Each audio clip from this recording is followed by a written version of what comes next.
guys, welcome back to my channel. In today's video, I'm sharing with you my top tips on how to be happy.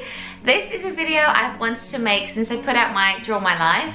If you haven't seen that, I will link it down below. But it's basically just a very honest account of everything that's happened in my life, both good and bad. And following that video, I had the most amazing messages from so many of you.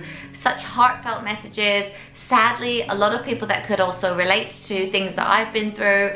But one main thing that came out of that was how can you remain so positive, so optimistic and happy considering everything that's happened to you. Lots of people were like, most people would crumble in some of those situations, but you've come out being very happy. And I think I am naturally a very optimistic person. Even when things were quite bad when I was younger, I have always had this overriding feeling that everything's gonna be fine and everything's gonna be great. Actually, I've always felt that way. And yeah, so I'm gonna share with you my top tips today of things that I do to be happy.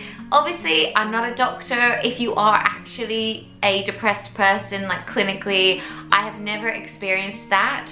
I'm just a normal girl, and these are things that I do to motivate myself and to maintain happiness. So my first tip is also a very easy one, and that is to smile more. You may have noticed I am naturally quite a smiley person, but studies have shown that smiling more actually can make you happier. It can also lower your heart rate, and it can even help you cope with minor pain. And smiling is something that is contagious. So if you walk around smiling, even if you smile at a stranger, they will reflect that back to you, and that will in turn make you feel happier. My next tip is probably the most important tip in this whole video, and the thing that I do that makes me the happiest, and that is to be grateful and also appreciative. I think one good thing that has come out of any bad experiences that I had in my younger life, when we were extremely poor or when I had bad treatment, is that it's given me perspective. Because I have had very bad experiences in the past, it makes me appreciate what I have now. So although maybe my life the way it is now might seem quite boring to some people, being a stay-at-home mom, you know, I've got a pretty normal life to some people, but for me it is like the ultimate. I have this amazing, nice, normal family. You know, we have everything that we need. I'm just so grateful for everything, and I think that actually makes me a very happy person. So if that's not something that you find easy to do, one exercise that is really effective for some people is to wake up in the morning, write down 3 things that you are grateful for that day. It could be anything. Whether you're a homeless person or a millionaire, you always have things to be grateful for. Whether it's that you have the eyesight to see this video, you have the ability to hear this video, there's always things to be grateful for, and by writing them down and recognizing them, that can really help you be happier. My next tip to be happy is to set goals and to make plans. There is nothing better than reaching a goal or having exciting plans to look forward to. A few years ago, I read 2 books that I really loved. They're not for everyone. They might seem a bit hippy-dippy to some people, but I got so much from them. The first one is The Secret, and the second one is The Magic. And every now and then, still now, even though I have children and I find it hard to find time to read, I will listen to them as audiobooks to remind myself of what's in them.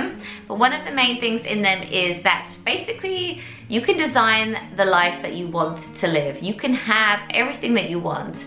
And a good way to do that is to make a vision board. So literally just cutting out and putting on anything on your vision board, anything that you want. Could be a car, could be a watch, could be a holiday, could be a baby, could be anything. And by having that visual reminder every day, it then makes you do the things you need to do to get to those goals. And honestly, every year Matt and I write a list of the things that we want to achieve in that year, and then we review it at the end of the year. Sometimes we even write the list and we put it up on canvas in our bedroom, so it is like a constant reminder of the things we want to do. And it could be anything from, you know, get a new kitchen, get Fraser signed up for a club, you know, it could be anything on our list. But by having those goals and then by reaching them, there's a lot of satisfaction in ticking those off and reaching those goals of things that we wanted to do. and we also always like to have things in the pipeline that we can look forward to. So if you sit down and look at the year that you have ahead and just think about the things that you have to get excited about. It could be the holidays you have coming up, or you might be going to someone's wedding that you want to go to, or it could be even like simpler things like you want to get to a specific health goal. Then by doing those things and having a focus really can make you happier. My next tip is to take responsibility for your own happiness. It can be very easy to blame people or things or situations around you for your own unhappiness. For instance, it would be very easy for me to blame my father or past experiences that I've had for my unhappiness. But the truth is, happiness is in our hands. It's our thoughts, it's our feelings that make us feel happy or not. It's the way that we react to situations. For instance, on this channel, every now and then I'll get trolled. Everyone gets troll comments. And whenever I did a pregnancy update, I would have not very nice comments from one specific person. But then I flipped it. I thought about that person and I thought, they're probably putting those things on there because they might be having trouble conceiving themselves, and therefore they're upset, they're jealous, whatever. So I just took the idea of, I'm gonna just feel sorry for them and move on and be happy. Whereas I could have been like, how dare you, blah, blah, blah, blah, blah. But it's not really about that. It's their issue. It's not my issue. So I just go on and feel happy. So that's one thing that I do. And also, if you're feeling unhappy about maybe the way you look or your weight or how healthy you feel, those are all things that we can control as well. We all know we should drink more water, we should sleep more, we should eat better. And those are things that we can control. So yeah, just take responsibility of your own happiness, because you're the only one that can make yourself happy. My next tip is don't compare. Caring less is probably one of the quickest and easiest ways to be happier. Someone's always going to be better than you. Someone's always going to have more than you. So if jealousy is something that you struggle with, change what you look at and what you take in. And that actually brings me to my next point, which is to limit social media. Follow people on social media that inspire you, or maybe use it less. You are in control of what you see. You are in control of your Instagram feed.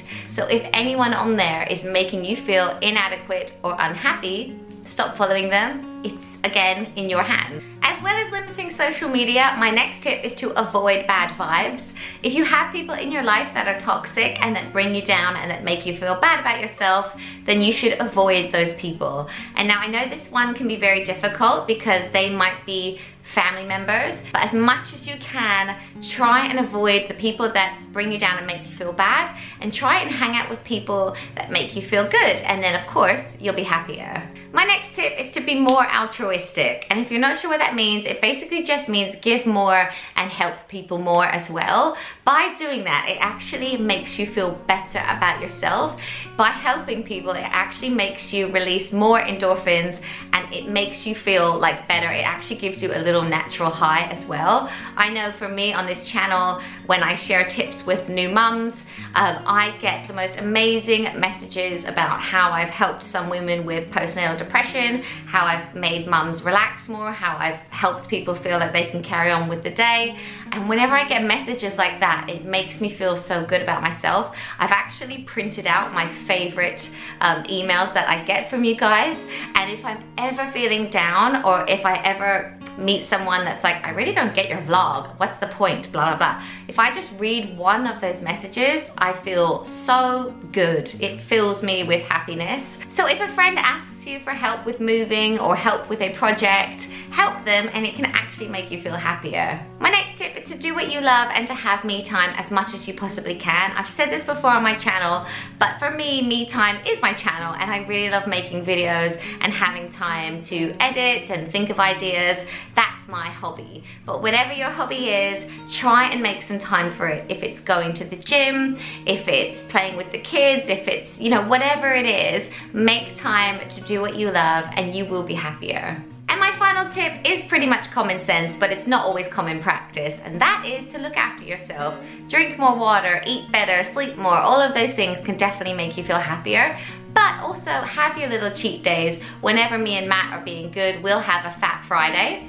So we will treat ourselves to a takeaway and a glass of wine on a Friday, and that just makes life a little bit sweeter. So that is it for this video. Give it a big thumbs up if you liked my tips. I feel slightly silly now because a lot of these are probably common sense, but I guess sometimes it's good to just hear it again. And don't forget to subscribe to my channel if you are new. I post 3 times a week and I would love to have you, and I'll see you very soon. Bye guys!